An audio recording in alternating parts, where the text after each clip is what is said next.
It's a very good development, and it's a positive thing to happen right now. The deal and the agreement seems to me to be very close to what they had before in 2006.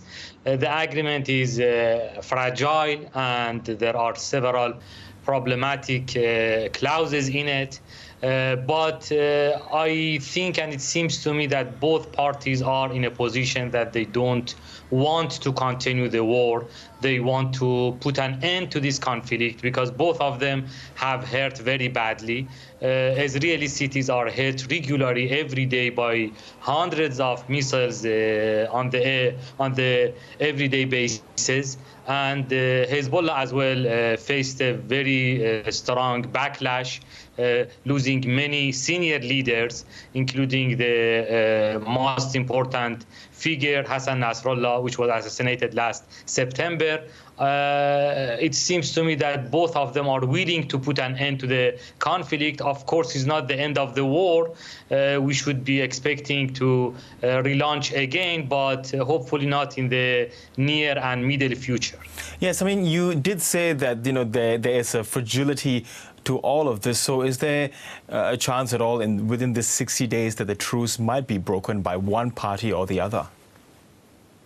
It seems unlikely because both parties have been pushing for the ceasefire, and especially we have the upcoming exchange office in US. Trump is coming. Trump has promised to put an end to the war in Gaza and in the region in general. So I think both parties will do their best to not increase the tension and to keep the agreement as applicable as possible.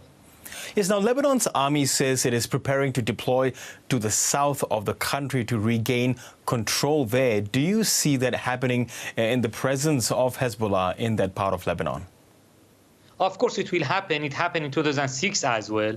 But the question and the problem in the agreement is that Lebanese army is not as strong as Hezbollah. Hezbollah is a part of Lebanese government and has wide influence across different government institutions and including the army as well. So gradually it's very likely and possible that Hezbollah return to their position after like a time after they could make sure that there is no any provocation for Israelis.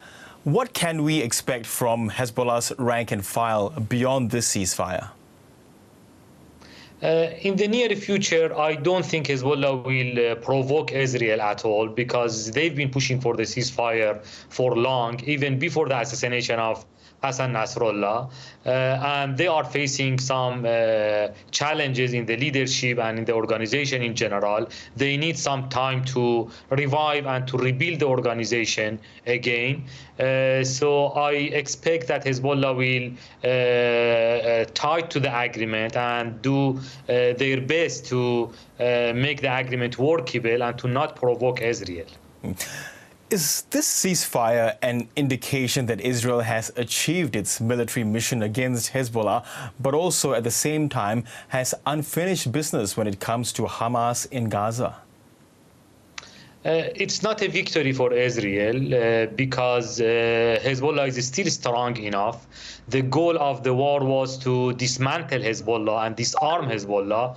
Hezbollah just launched last Sunday about 300 missiles across different Israeli cities, Haifa, Naharia, Tel Aviv, and southern Tel Aviv. So it seems that Hezbollah still has the capacity and the ability to attack and to continue the war for a long time.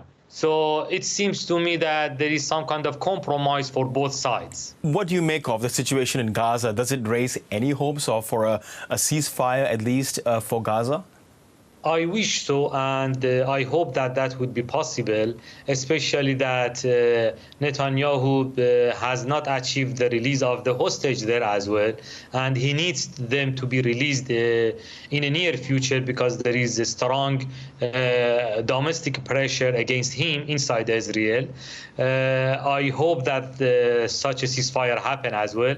As I mentioned before, that we are close to the presidential exchange office in upcoming January, and Trump has said very strongly that he will stop the war.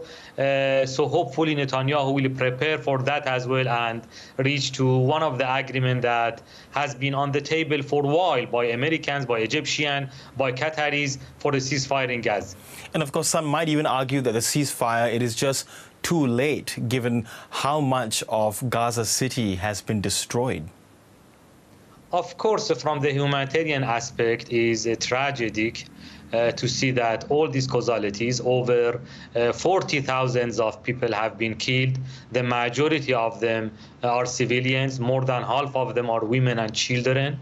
It's so sad. It's horrific to see that.